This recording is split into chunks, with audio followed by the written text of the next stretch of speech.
Bismillahirrahmanirrahim. Assalamu alaikum dear viewers. Welcome you once again on a behalf of Math Box. It's Nusrat Mumtaz over here to deliver the next lecture of class 10th unit number 2 exercise 2.6. Lecture का बाकायदा आगाज़ करने से पहले मेरी request उन लोगों से है जिन्होंने अभी तक चैनल को सब्सक्राइब नहीं किया तो चैनल को सब्सक्राइब करें और बेल आइकन को प्रेस करें ताकि हमारी आने वाली रिसेंट वीडियोस आप तक पहुंच सकें। तो मूव करते हैं लेक्चर की तरफ। हमारी डिस्कशन चल रही थी सिंथेटिक डिवीजन पे। प्रीवियस लेक्चर के लिंक डिस्क्रिप्शन में दिए गए हैं, उनको आप गो थ्रू कर सकते हैं। तो आज हम स्टार्ट करेंगे क्वेश्चन नंबर 3।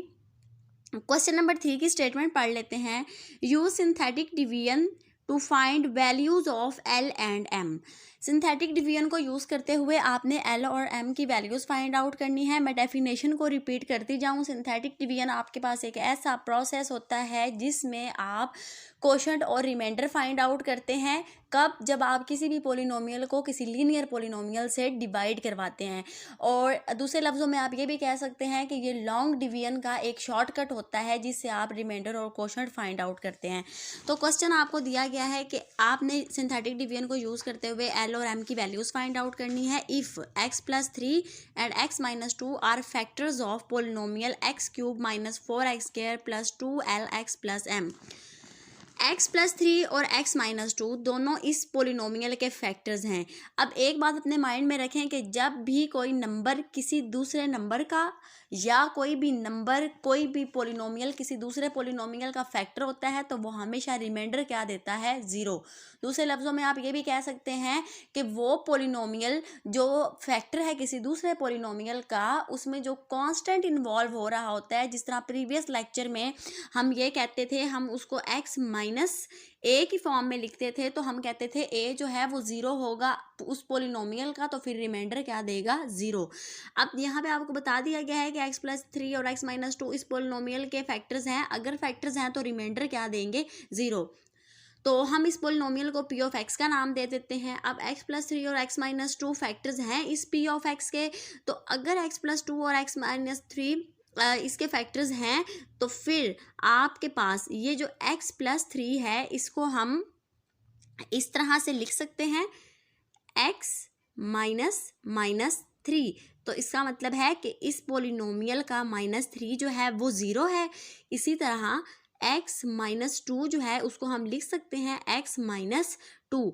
तो 2 और -3 जो है वो दोनों इस गिवन पोलिनोमियल का था, उसको हम यहाँ पे लेफ्ट हैंड साइड पे लिख देते थे और पोलिनोमियल के कोफिशिएंट्स लिखते थे। x³ का कोफिशिएंट 1, x² का कोफिशिएंट -4, x का कोफिशिएंट 2l और कांस्टेंट टर्म m। इस 1 को एज इट इज़ नीचे उतार लेंगे। 1 को -3 से मल्टीप्लाई करवाएंगे -3, इन दोनों टर्म्स को अब ऐड कर दें। 4 में 3 माइनस करेंगे 1। 1 को अगेन -3 से मल्टीप्लाई करवाएंगे तो आपके पास क्या आ जाएगा? -3। 12 में -3 ऐड करेंगे तो 12 - 3। अगेन -3 से मल्टीप्लाई करवाएंगे तो -6l + 9 आ जाएगा। अब इन दोनों वैल्यूज़ को ऐड कर दें। 5m - 6l + n। अब चूंकि -3 जो है वो इस पोलिनोमियल का 0 है, अगर 0 है तो रिमाइंडर किसके इक्वल होगा? 0 के इक्वल होगा कि m - 6l + 9 = 0। ये बन गई आपके पास इक्वेशन नंबर 1। इसी तरह जो 2 है वो भी 0 है इस पोलिनोमियल का, तो आप बिल्कुल वैसे ही सारे के सारे कोफिशिएंट्स लिखेंगे और कोफिशिएंट्स लिखने के बाद फिर हम क्या करेंगे? ये 2 यहाँ पे अब आपका एज अ 0 यूज़ हो रहा है तो 1 को एज इट इज़ उतार लें। 1 2 ज़ा 2, 4 में 2 ऐड करेंगे 6, 12 में 12 ऐड करेंगे 12 + 12। इसी तरह फिर आप इस 12 + 12 को 2 से मल्टीप्लाई करवा देंगे तो क्या आ जाएगा? m 4l + 12 2 ज़ा 24। तो आपके पास क्या बनेगा? m + 4l + 24। अब यहाँ पे भी आप वही सेम रीज़न देंगे कि जो 2 है वो 0 है इस p ऑफ x का, मतलब गिवन पोलिनोमियल का 0 है तो रिमाइंडर क्या होगा? 0। तो मतलब m + 4l + 24 भी किसके इक्वल होगा? 0 के इक्वल होगा। अब यहाँ से ये आपके पास 2 इक्वेशंस बन गई हैं। l और m में ये दोनों इक्वेशंस हैं, इन दोनों से हम वैल्यूज़ फाइंड आउट करेंगे। तो मैं इन दोनों इक्वेशंस को सब्ट्रैक्ट कर रही हूँ। सब्ट्रैक्ट करने से m और m कैंसिल हो जाएंगे। आपके पास इक्वेशन में रिमेनिंग रह जाएंगे -10l -15 को दूसरी साइड पर शिफ्ट करेंगे +15, तो यहाँ से l की वैल्यू आ जाएगी -3/2। m की वैल्यू फाइंड आउट करने के लिए l की ये जो वैल्यू है इसको किसी एक इक्वेशन में पुट कर दें, तो आपके पास m की वैल्यू क्या आ जाएगी -18। तो ये वो दो वैल्यूज़ थी जो हमने फाइंड आउट करनी थी। नेक्स्ट क्वेश्चन में भी जस्ट आपको जो लीनियर पोलिनोमियल्स है वो डिफरेंट दिए गए हैं और जो हमारे पास बेसिक पोलिनोमियल है वो आपको डिफरेंट दिया हुआ है, बाकी मेथड सारा वही रहेगा। इसमें भी आपसे कहा गया है कि x-1 और x+1 इस पोलिनोमियल के फैक्टर हैं। अगर फैक्टर हैं तो इसका मतलब है कि -1, अब ये जो आपका x-1 है x-1, तो अब यहाँ पे a आपका एक तो 1 आ जाएगा और दूसरा हमारे पास जो x+1 है उसको ऐसे लिखा जा सकता है x-1। तो अब यहाँ पे दो a हैं, एक a है आपके पास 1 और दूसरा है -1, तो दोनों को 1/1 हम दोनों पे 1/1 सिंथेटिक डिवीजन अप्लाई करेंगे। तो x³ का कोफिशिएंट 1, x² का कोफिशिएंट -3l, x का कोफिशिएंट 2m और m कांस्टेंट 6 आ जाएगा आपके पास एज अ कांस्टेंट। सबसे पहले हम 1 को लेके सॉल्व करेंगे इसको, तो 1 को लेके सॉल्व करने से आपके पास रिमाइंडर क्या आएगा 2m - 3l + 7। अब चूंकि 1 जो है वो 0 है इस p ऑफ x का, तो रिमाइंडर 0 देगा। इस सारे फैक्टर को 0 के इक्वल पुट कर दें। इसी तरह अब हम -1 के लिए सॉल्व करेंगे, तो हमारे पास ये रिमाइंडर आएगा -2m - 3l + 5। तो -1 जो है वो भी 0 है इस पोलिनोमियल का, तो रिमाइंडर क्या दे देगा 0। अब यहाँ पे मेरे पास दो इक्वेशंस आ गई हैं, एक है 2m - 3l + 7 = 0 और दूसरी है -2m - 3l + 5 = 0। दोनों को ऐड करेंगे +2m - 2m कैंसिल हो जाएंगे, तो यहाँ से l की वैल्यू आपके पास क्या आ जाएगी 2। इसी तरह से हम l की इस वैल्यू को किसी एक इक्वेशन में पुट करेंगे तो m की वैल्यू हमारे पास क्या आ जाएगी -1/2। अब नेक्स्ट क्वेश्चन है आपके पास question number 4, solve by using synthetic division if 2 is the root of equation x³ - 28x + 48। अब आपने सिंथेटिक डिवीजन को यूज़ करते हुए इन इक्वेशंस को इस इक्वेशन को सॉल्व करना है। इक्वेशन को सॉल्व करने का मतलब ये होता है कि उस इक्वेशन में जो भी वेरिएबल यूज़ हो रहा है आप उसकी वैल्यूज़ फाइंड आउट करें। अब वैल्यूज़ या रूट्स एक ही बात है, तो x³ - 28x + 48 ये क्यूबिक इक्वेशन है, इसका मतलब है इसके 3 रूट्स निकलेंगे। तो एक रूट तो उसने हमें बता दिया है कि 2 इस इक्वेशन का रूट है, हमने बाकी 2 रूट्स फाइंड आउट करने हैं। आपको ये बताया गया था प्रीवियस लेक्चर में कि जब भी हम सिंथेटिक डिवीजन अप्लाई करते हैं तो पावर एक कम हो जाती है। अगर x³ वाले पोलिनोमियल पे सिंथेटिक डिवीजन अप्लाई किया है तो वो रिड्यूस होकर फिर x² में आ जाता है। इसको हम डिप्रेस्ड इक्वेशन कहते हैं। जब एक दफ़ा सिंथेटिक डिवीजन अप्लाई कर दी, एक रूट कम हो गया, तो जो इक्वेशन हमारे पास बनती है, जो हम कोशेंट को देखते हुए इक्वेशन बनाते हैं, उसको हम डिप्रेस्ड इक्वेशन कहते हैं। तो अब हमने इसको सॉल्व कर रहा है with the help of synthetic division. एक रूट हमें दिया हुआ है, बाकी के 2 हमने फाइंड आउट करने हैं। Since 2 is the root of equation using synthetic division को यूज करते हैं और 2 यहाँ पे आपको एज अ रूट दिया हुआ है।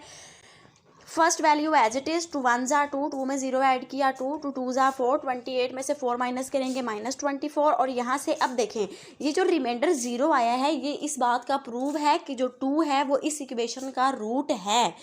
तो रिमाइंडर क्या दिया है इसने 0 दिया है। अब आपके पास जो कोशेंट आया है ये वाली चीज़ आपके पास रिमाइंडर होता है और ये सारा आपके पास कोशेंट होता है। तो अब इसमें अब ये x³ में थी, तो अब इस सिंथेटिक डिवीजन अप्लाई करने से ये x² में चेंज हो जाएगी, तो ये आ जाएगा x² + 2x - 24 = 0। इसको फैक्टराइजेशन से करें, चाहे आप इसको क्वाड्रेटिक फार्मूला से करें, वो आपकी अपनी मर्जी है। मैंने इसको फैक्टराइजेशन से किया है। 6 4 ज़ा 24 और 6 में से 4 माइनस करेंगे तो 2। फर्स्ट 2 टर्म्स में से x कॉमन आ रहा है, x कॉमन ले लें। नेक्स्ट 2 टर्म में से -4 कॉमन आ रहा है, 4 कॉमन ले लें। अंदर आपके पास बचेगा x + 6 आप कॉमन ले लें, तो आपके पास क्या बचेगा x - 4। दोनों को 1/1 0 के इक्वल पुट करें, तो यहाँ से अब x की आपके पास कौन कौन किसी वैल्यूज़ आ गई -6 और 4। तो अब इसका मतलब क्या है कि आपके पास यहाँ पे x के 3 रूट्स आ गए हैं। एक तो उसने क्वेश्चन में दिया हुआ था 2, दूसरा -6 और तीसरा 4। ये चारों के चारों किसके रूट्स हैं आपके पास इस इक्वेशन के। नेक्स्ट क्वेश्चन में भी हमने बिल्कुल यही काम करना है। आपको एक रूट दिया हुआ है 3 का, इस इक्वेशन का आपको एक रूट दिया हुआ है, बाकी के दो आपने खुद फाइंड आउट करने हैं। तो बिल्कुल इस तरह से इस पे भी हम सिंथेटिक डिवीजन अप्लाई करेंगे तो आपके पास एक इक्वेशन आएगी जिसको हम डिप्रेस्ड इक्वेशन का नाम देंगे। उसको आप अपनी मर्ज़ी से किसी भी मेथड से सॉल्व कर सकते हैं, चाहे फैक्टराइजेशन करें चाहे कंप्लीटिंग स्क्वायर करें। मैंने इसको कंप्लीटिंग स्क्वायर मेथड से सॉल्व किया है, तो मेरे पास यहाँ से एक्स की दो वैल्यूज़ आ गई हैं, एक आ गई है -2 और एक आ गई है -1/2। तो अब ये आपके पास क्यूबिक इक्वेशन थी, तो इसके 3 रूट्स होने थे। पहला रूट 1 3 उसने क्वेश्चन में बता दिया है, 2 हमने यहाँ से फाइंड आउट कर लिए हैं। तो आपके पास x के कितने रूट्स आ गए, 3 -2 और -1/2, जो कि आपके पास ये जो इक्वेशन है जिसको हमने यहाँ पे हमारे पास ये जो गिवन इक्वेशन है इसके 3 रूट्स आ गए, 3 -2 और -1/2। नेक्स्ट क्वेश्चन में आपसे ये कहा गया है solve by using synthetic division if. Synthetic division को यूज़ करते हुए आप इसको सॉल्व करें if -1 is the root of this equation. बिल्कुल वही हमने काम करना है। हमने यहाँ से सबसे पहले एक दफ़ा क्वेश्चन में बता दिया है, 2 हमने यहाँ से फाइंड आउट कर लिए हैं। तो आपके पास x के कितने रूट्स आ गए, 3 -2 और -1/2, जो कि आपके पास ये जो इक्वेशन है जिसको हमने यहाँ पे हमारे पास ये जो गिवन इक्वेशन है इसके 3 रूट्स आ गए, 3 -2 और -1/2। नेक्स्ट क्वेश्चन में आपसे ये कहा गया है solve by using synthetic division if. Synthetic division को यूज़ करते हुए आप इसको सॉल्व करें if -1 is the root of this equation. बिल्कुल वही हमने काम करना है। हमने यहाँ से सबसे पहले एक दफ़ा सिंथेटिक डिवीजन लगानी है। -1 आपके पास रूट है, इसके हमने कोफिशेंट्स लिख लिए सारे। कोफिशेंट्स लिखने के बाद हमने सिंथेटिक डिवीजन अप्लाई कर दी। अब ये डिप्रेस इक्वेशन बन गई है, ठीक है। ये क्वोशंट जो आया है आपके पास इसको आप डिप्रेस इक्वेशन की फॉर्म में लिख लें, 4x² -5x -6 फैक्टर्स बना लें। तो यहाँ से x की कितनी वैल्यूज़ आ जाएंगी, 2 -3/4 और x इज़ इक्वल टू 2। अब यहाँ पे भी आपके पास क्यूबिक इक्वेशन थी, तो आपके पास कितने रूट्स आएंगे, 3 रूट्स आएंगे। तो एक रूट है आपके पास -1, ठीक है, दूसरा है आपके पास -3/4 और तीसरा आपके पास कौन सा है, 2। तो ये आपके पास क्या आ गए, x के 3 रूट्स। नेक्स्ट क्वेश्चन है क्वेश्चन नंबर 5। इसमें भी आपने सॉल्व करना है बाय यूजिंग सिंथेटिक डिवीजन। ये अब आपको x⁴ आपको वो कहता है कि सिंथेटिक डिवीजन को यूज़ करते हुए आप इक्वेशन को सॉल्व करें, मतलब इक्वेशन के रूट्स फाइंड आउट करें। जो वेरिएबल यूज़ हो रहा है अंदर उसके रूट्स फाइंड आउट करें। तो ये वेरिएबल x में इक्वेशन है और ये बाय क्वाड्रेटिक इक्वेशन है। बाय क्वाड्रेटिक इक्वेशन वो इक्वेशन होती है जिसकी डिग्री 4 होती है।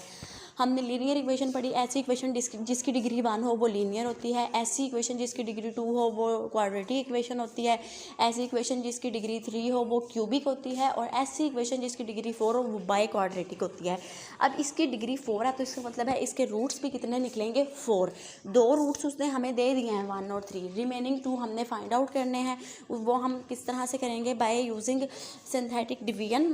तो सिंथेटिक डिवीजन अप्लाई करते हैं, x4 का कोफिशिएंट 1, अब यहाँ पे x³ नहीं है तो उसकी जगह पे आप क्या लिखेंगे, 0। x² का कोफिशिएंट -10, x नहीं है तो उसका कोफिशिएंट 0 और 9। पहला रूट आपको इसका 1 दिया हुआ है, ये पहला वाला आपके पास नंबर एज इट इज़ आ गया, 1 1 ज़ा 1, 0 में 1 ऐड करेंगे 1, 1 1 ज़ा 1, -10 + 1 -9 आ जाएगा। तो रिमाइंडर क्या आ गया, 1 -9 आ जाएगा। तो रिमाइंडर क्या आ गया, 0। इसका मतलब है कि इस इक्वेशन का जो 1 है वो रूट है। उसने क्वेश्चन में आपको बताया था अगर रूट है तो फिर रिमाइंडर क्या देगा, 0 देगा। इसी तरह अब ये जो आपके पास क्वोशंट आ गया है, दोबारा आप इस पे 3 वाले रूट को यूज़ करेंगे। तो अगर रिमाइंडर 0 आ गया, क्योंकि उसने कहा है कि इस इक्वेशन का जो आपके पास 2 रूट्स हैं 1 और 3, तो अब जो हमारे पास ये बाकी का क्वोशंट आया है इस पे हम क्या सेकंड वाला रूट यूज़ करेंगे। First number as it is, 3 1 ज़ा 3, 3 में 1 ऐड किया 4, 4 3 ज़ा 12, 12 में से 9 माइनस किया 3, और देखें अब यहाँ पे रिमाइंडर क्या आ गया, 0। इसका मतलब है 3 भी इसका है रूट है। तो अब ये आपके पास इक्वेशन बन गई है कौन सी, क्वाड्रेटिक इक्वेशन, ठीक है। आप इसको डिप्रेस इक्वेशन का नाम दे दें। अब ये 2 दफ़ा क्वाड्रेटिक ये सिंथेटिक डिवीजन हमने इसलिए अप्लाई किया है ताकि हमारे पास पावर्स कम होती जाएँ और इक्वेशन क्वाड्रेटिक बन जाए। तो क्वाड्रेटिक इक्वेशन को आप इजीली सॉल्व कर सकते हैं। जब हमने इस पे फर्स्ट टाइम ये सिंथेटिक डिवीजन अप्लाई की तो ये बाय क्वाड्रेटिक से क्यूबिक बनी, फिर क्यूबिक से क्या बन गई, क्वाड्रेटिक।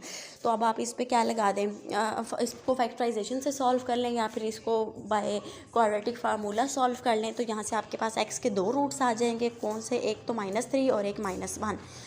तो यहाँ से आपके पास इस इक्वेशन के 4 रूट्स आए हैं। 2 उसने क्वेश्चन में आपको दे दिए थे, 2 आपने फाइंड कर लिए, -3 और -1।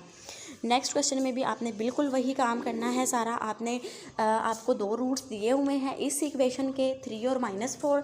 आपने पहले 3 को लेकर सिंथेटिक डिवीजन अप्लाई करनी है, ठीक है। फिर इसी तरह आपने -4 को लेकर सिंथेटिक डिवीजन अप्लाई करनी है। तो आपके पास जो डिप्रेस इक्वेशन आएगी उसको आपने बाय फैक्टराइजेशन या bye completing square method solve कर लेना है। तो यहाँ से आपके पास x की 2 वैल्यूज़ आ जाएंगी, ठीक है। एक आपके पास x की वैल्यू आ जाएगी -2 और दूसरी आपके पास x की वैल्यू आ जाएगी +1। तो क्योंकि ये बाय क्वाड्रेटिक इक्वेशन थी तो इसके रूट्स भी कितने निकलेंगे? 4 रूट्स निकलेंगे। 2 क्वेश्चन में आपको गिवन है और 2 अभी आपने यहाँ पे फाइंड आउट कर लिए हैं। तो -4, -2, 1, 3 are the roots of the given equation. तो स्टूडेंट्स, ये था हमारा आज का लेक्चर। अगर इसमें आपको कोई भी कन्फ्यूजन हो तो आप कमेंट सेक्शन में अपने कमेंट दे सकते हैं। मैथ बॉक्स को अपनी दुआओं में याद रखें। अल्लाह हाफिज़।